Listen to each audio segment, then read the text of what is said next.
Tonight we're focusing in on Zoom with Galaxy AI on the new Samsung Galaxy S24 Ultra. Ah, a baby tiger. Check out his claws as he prepares to pounce on that frog. Close one, but not as close as this Zoom. We can literally count the whiskers and... Oh look, Mum's here. Good thing I'm nowhere nearby. Go wild with Galaxy AI on the new S24 Ultra and zoom in on the epic day or night. Get yours now at Samsung.com.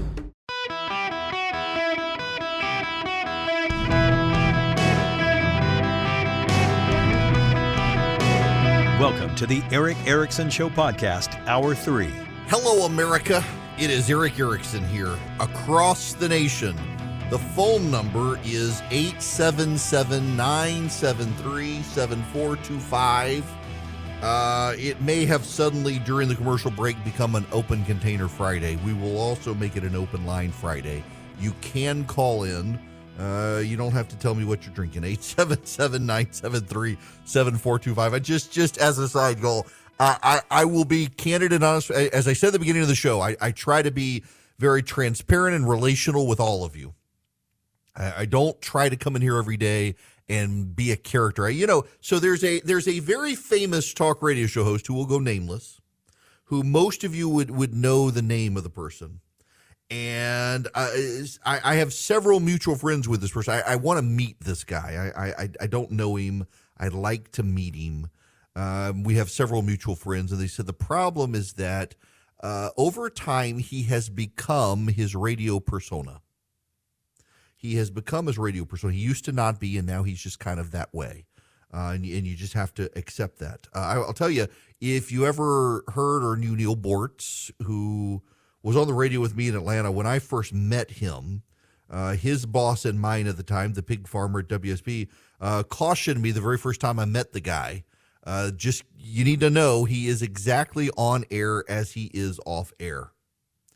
And he definitely was. But a lot of people, they come on and they play a character on the radio, and that's just not me. I am who I am, take it or leave it. Thankfully people are fine with it. But I say all that to say, we got an hour left, and it's the weekend, and I'm starting to feel it. So on Monday, I had to be on CNN that night. And then in order to do my show from Charleston on Wednesday, I had to I've got a wireless system that connects into the radio unit, and I couldn't figure out where it was. And it turns out after about 2.5 hours of searching for it, it had fallen behind my desk. So I went to bed after midnight, got up at 7 a.m. on Tuesday, had an 8 a.m. meeting. Did not get to bed until after 1 o'clock Wednesday morning because I had to drive to Charleston, and then was up at 7 o'clock Wednesday morning. We had to be at the Nikki Haley event early. We were there all day, got in the car after 5, rush hour in Charleston, got home after 11, had to be up yesterday at 7 in the morning, had to be in Atlanta last night, didn't get home until after 11, in bed after midnight, up at 7:30 this morning. I slept in a little bit, and I'm here. I am caffeinated. I have several large Yeti tumblers of coffee in my system, and it's not working today. I've done everything. I've been walking laps around the office during commercial break. So I figure I can't yawn or fall asleep on the radio. That would be bad form. That would be a bad host. So I will endeavor to find something that works me into a frenzy and makes me mad, and I will cover that. And I want to begin with something very specific. John Meacham was on MSNBC. I want to play you a couple of bits of audio. This is from yesterday.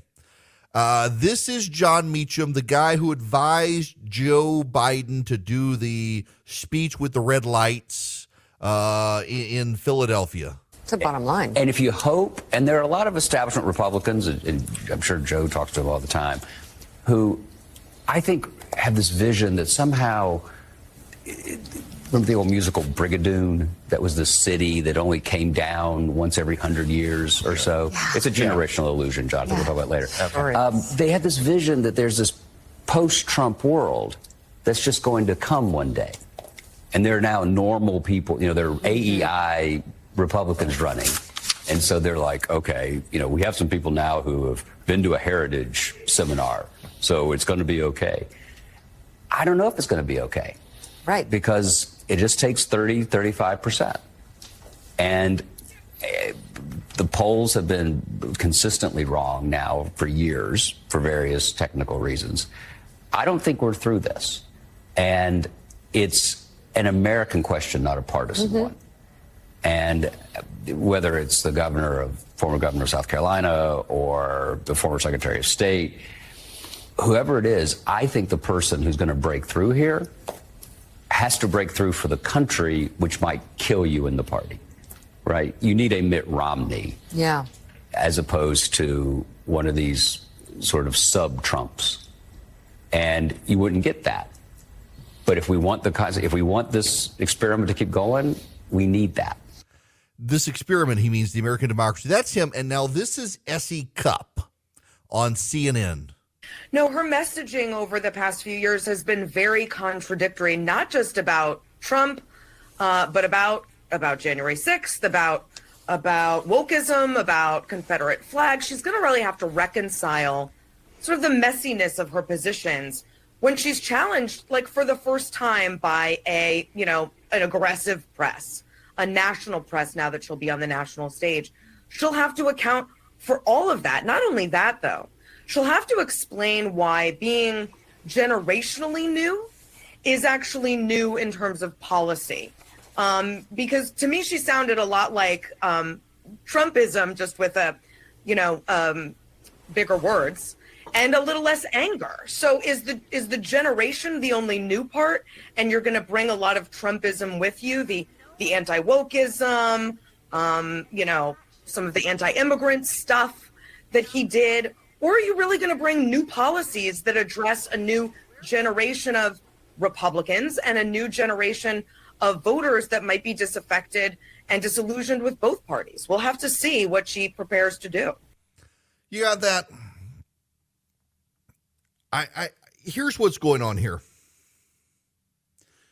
In the national media, the intellectual elite within the national media, they think anyone and everyone in the GOP is Donald Trump, unless they sound like a Democrat. The national media doesn't like the Republican Party and never has liked the Republican Party, and they resent like hell that the Republican Party was able to beat Hillary Clinton in 2016. What they want is to pick our party for us. The media, the liberals of the media, believe that they should be the ones to pick their person, who happens to be our person, but it will be their person. There's a very famous person who was, the man was brilliant, a polymath. He was a theologian, an organist, a musicologist, a writer, a humanitarian, a philosopher, a physician. His name was Albert Schweitzer. Albert Schweitzer was born in the German Empire in 1875. He died in 1965 at the age of 90. By all accounts, Albert Schweitzer was a genius. He was deeply devoted to his faith. He was brilliant when it came to music and new theories and ideas, and was committed to being a great humanitarian. There were jokes on TV in the 60s and 70s. Who do you think I am, Albert Schweitzer? Just the famous man. He was so famous they put him on a stamp in the Netherlands. There's a prize named after him. He won a Nobel Prize, I believe. Nobel Peace Prize in 1952. He was a very, very famous man. And Albert Schweitzer in 1906 wrote a book called The Quest of the Historical Jesus. What Schweitzer did was, in his book, looked at all of the people, particularly German theologians in the 1800s, and how they viewed the man Jesus.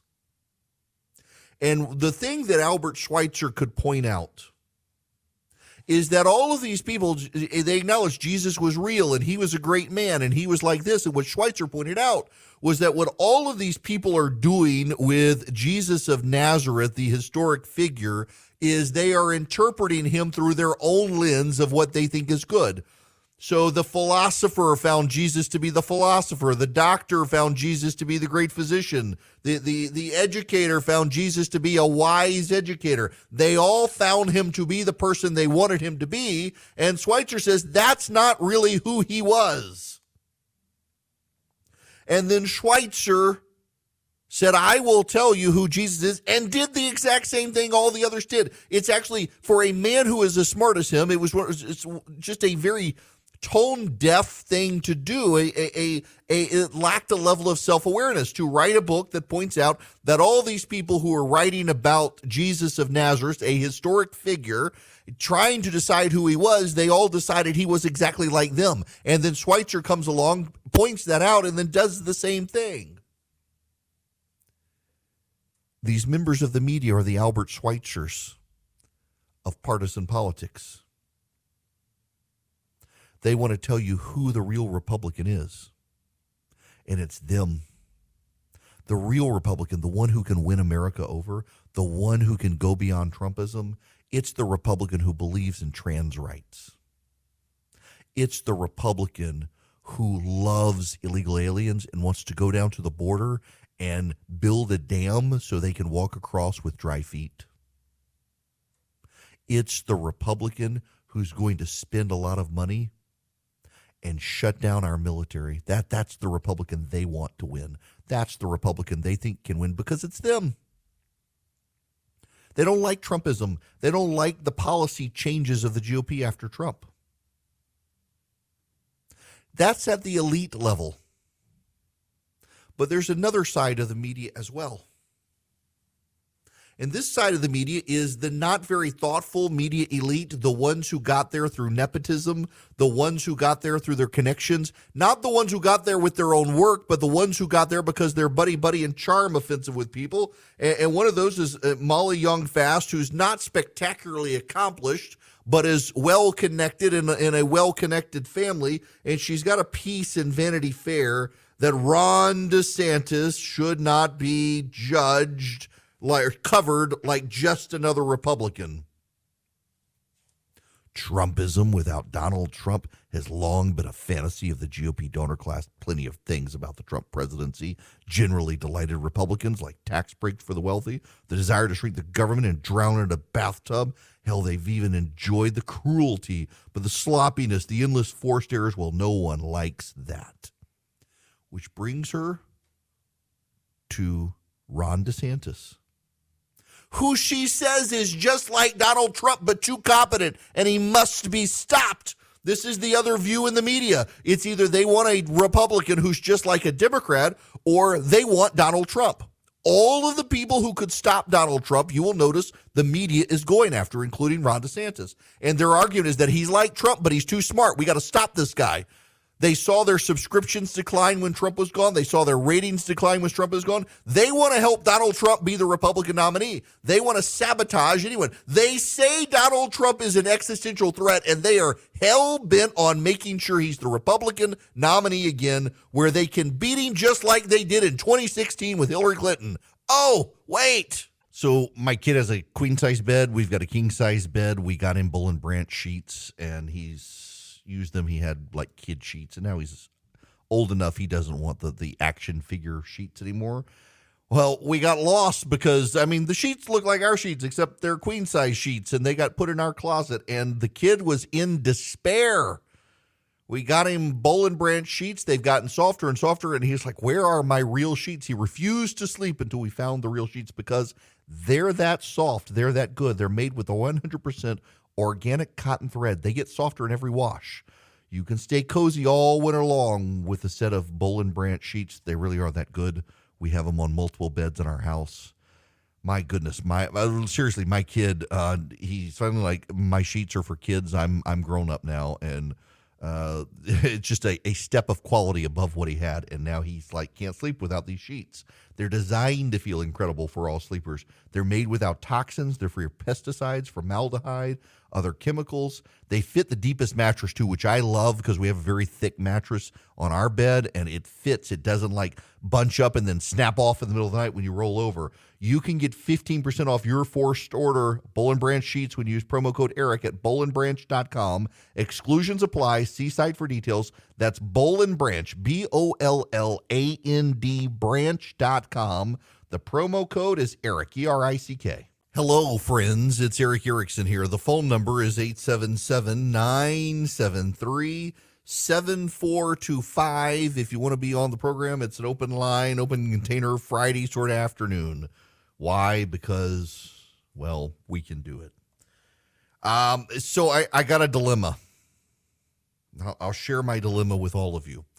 This is maybe I should stop talking about this because it has caused some problems. You know, on Sundays, as we begin the week, Sunday is the first day of the week, not the last day of the week.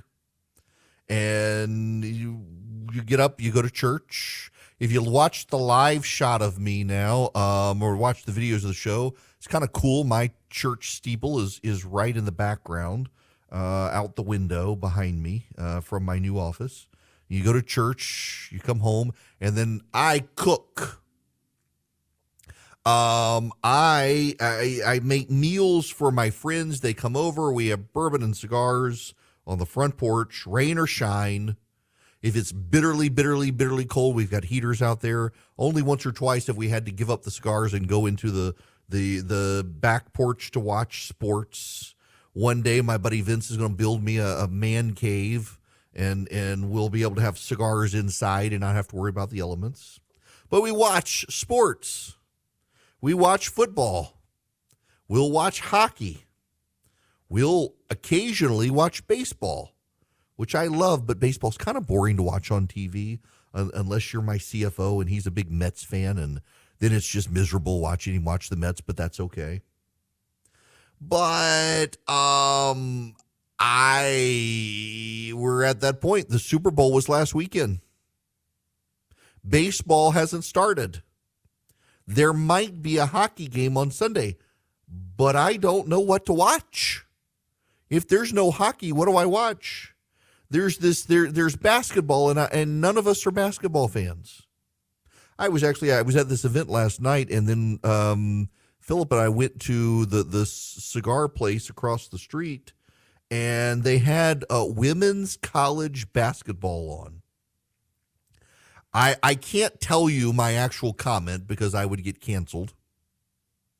But I will just say this. There was no one. There were a lot of women in this cigar place. No one was watching Notre Dame and Louisville, which I thought was very interesting. Hockey came on afterwards. White dudes on skates, and the majority non-white crowd in the bar was more likely to be watching the white dudes from Russia on skates playing for American teams than they were the girls playing college basketball. No disrespect intended to college female athletes, but the desire to watch female sports isn't overwhelming. I mean, it's like the WNBA. No one really knows it's a thing, and they think it's a joke until you tell them it's real, and they can't even name you the name of the teams. Brittany Griner, we only know her name because she was held hostage by the Russians, not actually because she did anything. I don't know what we're going to watch. We don't want to watch basketball. Maybe we'll watch Seinfeld. So I saw Seinfeld has a stand-up comedy on Netflix. I watched it. It was actually deeply funny. One of the lines, if you're a parent, you'll appreciate this. In Seinfeld's stand-up, he's talking about going on vacation with his family. He's like, he loves his family. He likes to hang out with them at home. Occasionally, they want to go hang out at other places. And people call it vacation. What he calls it is arguing in the hotel room, arguing in the airport, arguing on the airplane, arguing at the beach. That's what vacation is. Oh, I can my wife and kids, we don't argue. Oh, I can relate from growing up. Packing to go on vacation was a stressful time in my house as a kid. My parents that was when they bickered. We'll be back. Y'all, I want to be real honest with you. I I have looked, because you have asked me to look, for a reputable gold company that can give you advice and answer your questions that's not gimmicky. Like, for example, some of them do certificates, and some of them they try to rope you in with other stuff. You are interested in precious metals for your retirement savings to ease the ebbs and flows of inflation and wild swings in the stock market. Advantage Gold. That's who you want to call. Advantage Gold, I have looked into them. I have had them answer my questions, and it is not one of these gimmicky places. There aren't tricks. They really just want you to have a great experience learning how to be a gold investor. Give them a call, 800-450-2566, 800-450-2566. Tell them I sent you. You can get their free gold and IRA investment kit, but call them if you got questions. They're good people, 800-450-2566. Welcome. It is Eric Erickson here. The phone number is 877-973-7425. Should you wish to be on the program, you're more than welcome to. Before I go back to phones, I just want to play this audio because I'm kind of flabbergasted by the arrogance of this audio from Pete Buttigieg, the Secretary of Transportation. Just listen to this. Look, rail safety is something that has evolved a lot over the years, but there's clearly more that needs to be done because while this horrible situation has gotten a particularly high amount of attention. Let's just pause there. This rail situation from East Palestine, Ohio, got a particularly large amount of media coverage. Amount of attention. Large amount of attention. There are roughly 1,000 cases a year of a train derailing. The Secretary of Transportation, there are 1,000 of these a year. This one's just got too much attention. How does that make it good, Mayor Pete? Good Lord. Pothole Pete needs to go fill some potholes.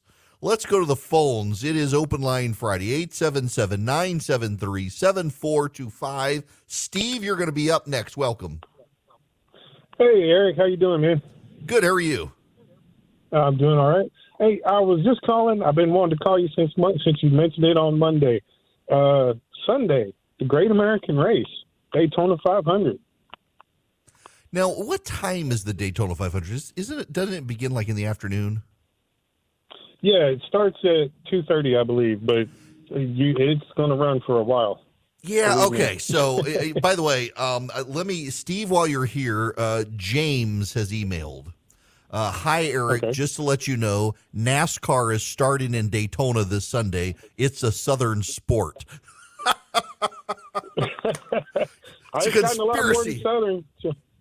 Listen, I got to tell you, my brother-in-law and my oldest sister love NASCAR. My brother-in-law grew up around the Petty family, and it took me to a race in Richmond, Virginia one time, and I actually, it's like baseball for me.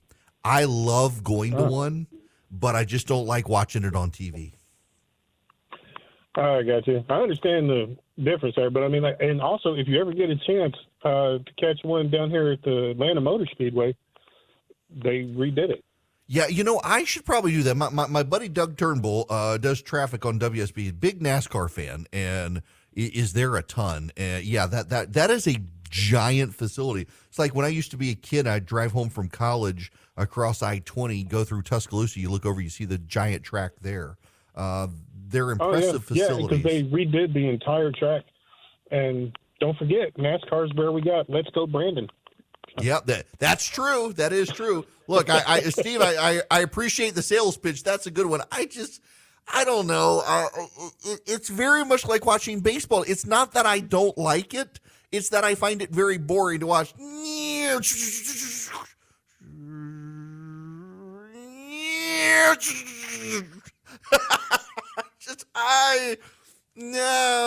I mean, I'm fascinated by it. I've got a buddy of mine who is big into Formula One racing, and he goes all over the place to watch it. Absolutely loves it.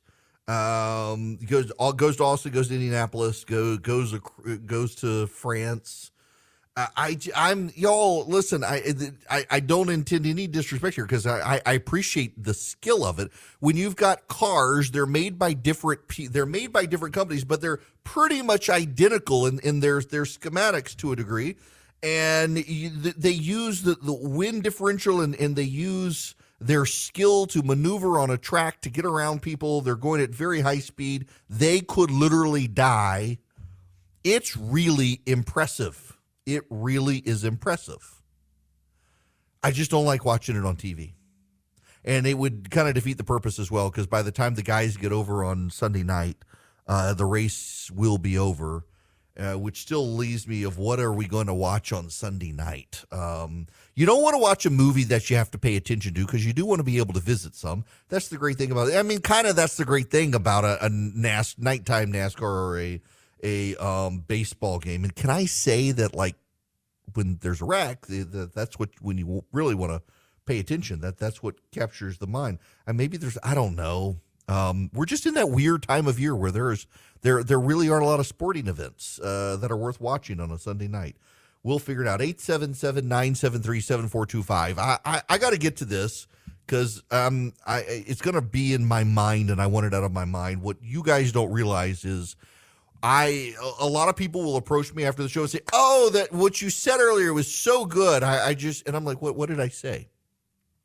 When I speak it, it leaves my mind and makes room for other stuff. And I must talk about this. There are protests at the New York Times. New York Times contributors and LGBTQ advocates have sent an open letter criticizing the paper's trans coverage. One of the letters, signed by more than 370 current and former New York Times contributors, several of them trans and non-binary, said the Times has in recent years treated gender diversity with an eerily familiar mix of pseudoscience and euphemistic charged language, while publishing reports on trans children that omits relevant information about its sources. In a second letter, more than 100 LGBTQ and civil rights groups, including GLAAD, the Human Rights Campaign, and PFLAG, said they support the letter from contributors and that the Times is platforming fringe theories and dangerous inaccuracies. Among the prominent advocates and public figures signing it were Jeopardy champion Amy Schneider, TikTok star Dylan Mulvaney, comedian Hannah Gadsby. She's not a comedian. She's not even funny. Queer Eye star Jonathan Van Ness, and actors Gabriel Union Wade and Tommy Dorfman. They called on the Times to take a number of actions to change its coverage. We are in a war for the English language. These people say the Times has used pseudoscience. Well, the Times is actually used as science. What is pseudoscience is the idea that a boy can become a girl. There are a lot of people who oppose the transgender agenda who say this is about harming kids and we should protect kids. What it actually is about is harming truth. And I know it makes me a hater, it makes me a bigot, it makes me a transphobe, it makes me all those things to say it is not true that a boy can become a girl. You can leave religion out of it. You can leave Jesus out of it. You can leave the Old Testament out of it. You can leave the New Testament out of it. You can leave the Quran out of it. You can lead theology out of it. Boys cannot become girls. That is the reality. And the pseudoscience is the supposed science that says, yes, they can. It is not true. It has not been true. It never will be true. The text, the binomial nomenclature for humans is Homo sapiens. We are in the animal kingdom. We are in the Chordata phylum, the class of mammals, the order of primates, the family of hominids, the genus of Homo, and the species sapiens. Let's go all the way to the mammal class. Mammals are known for their mammary glands. See, all animals, and we are an animal in biology, all animals are divided into King Philip came over from Great Spain, kingdom, phyla, class, order, family, genus, species. Now they've added over time suborder, infraorder, subfamily, and tribe. But at the class of mammals, mammals are that animal that is defined by mammary glands. They tend to also have hair, mammals do. But mammary glands, now they can be diverse, like dolphins, elephants, apes, which gets you to primates. Primates, that's where the apes come from. Those with opposable thumbs, that's where the primate comes from. And here's the thing, the further you break down, you get to class and you get to order where humans are in this class. There is no group in that class that can swap sex. We're not talking theology. We're talking science here. We're talking biology. You do not get to change from being a male to a female. There are species of animals that do things like that. Clownfish is a great example, except they're in a completely different class of animal. We're not a clownfish. We're a primate. And primates don't change their sexes. And of the animals that do change their sexes, they don't have to have a doctor do it. They do it themselves naturally. The pseudoscience is that a boy can become a girl. The science is that this is not physically possible in our class, in our genus, in our species, in our class, in our order. Among mammals, among primates, boys don't become girls. Among primates, boys don't become girls. That's the truth. And what they are doing is they're saying truth is a lie and lie is a truth because they feel a certain way, because they have taken chemicals or they have had surgeries to conform. And they want to silence the New York Times. They want to bully the New York Times. And this is what the essence of this war against common sense is about. They cannot win it with truth, so they win it with fear and bullying and pressure. They win it through the silence of others. They win it through forcing the silence of others. They win it through making you shut up. They win it by making you care. A writer wrote this at the New York Times. Trans people need and deserve protection. I believe the majority of trans-identified people not only pose zero threat to others, but are vulnerable. I respect every trans person's right to live in any way that feels authentic and comfortable to them. I feel nothing but empathy and solidarity with trans women who've been abused by men. And then the author of this piece of the New York Times writes this. These statements were written by J.K. Rowling, the author of the Harry Potter series, a human rights activist, and, according to a noisy fringe of the internet and a number of powerful transgender rights advocates and LGBTQ lobbying groups, a transphobe. Even many of Rowling's devoted fans have made this accusation. Critics have advocated that bookstores pull her books from the shelves, and some bookstores have done so. She's been the subject of verbal abuse, doxing, and threats of sexual and physical violence, including death threats.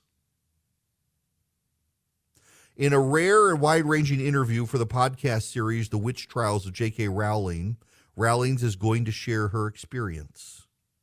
The campaign against Rowling is as dangerous as it is absurd, and it goes on from there. And guess what? The New York Times is under attack for publishing a defense of an author who sold so many books, it's got God raising an eyebrow at the number of books she sold compared to the Bible. That's a Dave Chappelle line, and he did it better than me, but you get the point. She sold a massive number of books. And these people want her shut up. They cannot win with the science. They call the science pseudoscience. They cannot win with the facts. They call the facts lies. They cannot win with logic. They say you're disrespecting their truth and their emotion. They cannot win with any of it. They only win by censoring. They only win by silencing. They only win by bullying. And they're trying to bully the New York Times, which is one of the most sympathetic organizations to trans rights in the country, but dares to actually cover that more and more people are saying we're probably rushing kids into chopping off their body parts, and it's not good for them. It's not good for us. It's not good for society. And governments in Europe are starting to rein it all in and stop doing it because they're realizing they made a mistake. You have to speak up on these issues when you have a platform like this, because otherwise they win by making people scared. They win by making everyone else be quiet. And their lies become truth. Their pseudoscience becomes science. We are endangering the lives of people around the world by medical schools embracing this pseudoscience. We are endangering the lives of boys and girls. But more important than all of this, we're elevating lies. I refused to say the 2020 election was stolen because it was a lie. I refuse to say that boys can become girls because it is a lie. I don't always get the truth right, but I try very hard to get it right. And there will be those who will bully me and pressure radio stations and advertisers to stop carrying me and stop supporting me. I know that is coming, but it is very important for all of you to understand that we've got an obligation to speak truth. Speak it lovingly. You don't have to be a brain biblical donkey, but it's truth. These people are calling science pseudoscience, and they're calling truth lies. They're trying to manipulate the English language and censor others because they cannot win based on facts. They cannot win based on science. They cannot win based on biology or even theology. They cannot win if we just speak the truth. Great group standing up for people speaking the truth on this issue is Patriot Mobile. They fund conservatives, they fund Christians, they fund those who are truth-telling in society, and they do it by growing their profits, and they grow their profits by you moving your cell phone business to them. All you do is go to patriotmobile.com/Eric, patriotmobile.com/ERICK, and you take your business to them. Take your business to Patriot Mobile. Tell them I sent you. You get free activation. They take a portion of their profits and give it to the conservative causes you care about. More importantly, you get guaranteed great service. They use the same cell towers you're probably using right now, but they fund conservative causes. They are not woke. They're Christian conservatives. They don't fear the wokes. You can call them if you want, 972-PATRIOT, 972-PATRIOT. Tell them I sent you. You get free activation. You get guaranteed great service. You can go to patriotmobile.com/Eric and see their detailed coverage. That's 5G, data, voice. You get it all. patriotmobile.com/ERICK. Greetings. Welcome. It is Eric Erickson here. Too late to give you the phone number, I suppose. I saw an article, and I actually thought it was a Babylon Bee story, but it turns out it's a real story. It's a news article. It's not even an op-ed. It's an actual news article. Let me read you the headline. This is from the Wall Street Journal. To save money, maybe you should skip breakfast. Now, it's actually a story about the about inflation. Several breakfast staples saw sharp price increases due to a perfect storm of bad weather and disease outbreak. Egg prices increased 8.5% in January from a month earlier, up 70.1% over the past year. Frozen, non-carbonated juices and drinks rose by 1.5% in January, with a 12.4% annual increase, the highest in a decade. Breakfast cereal increased more modestly, up 0.4%, but prices in the category were up 15% over a year. Breakfast lovers might be better off just having a cup of coffee. I mean, that's the reality in Joe Biden's America. For people to save money, they have to give up eating breakfast. The most important meal of the day, they told us for years. This is where we are as a society. Are people really going to want to keep this status quo in 2024 if the GOP offers someone other than Trump? Lucky Land Casino, asking people, what's the weirdest place you've gotten lucky? Lucky? In line at the deli, I guess? Aha, in my dentist's office. More than once, actually. Do I have to say? Yes, you do. In the car before my kids' PTA meeting. Really? Yes. Excuse me, what's the weirdest place you've gotten lucky? I never win and tell. Well, there you have it. You can get lucky anywhere, playing at LuckyLandSlots.com. Play for free right now. Are you feeling lucky? No purchase necessary. Void where prohibited by law. 18 plus. Terms and conditions apply. See website for details.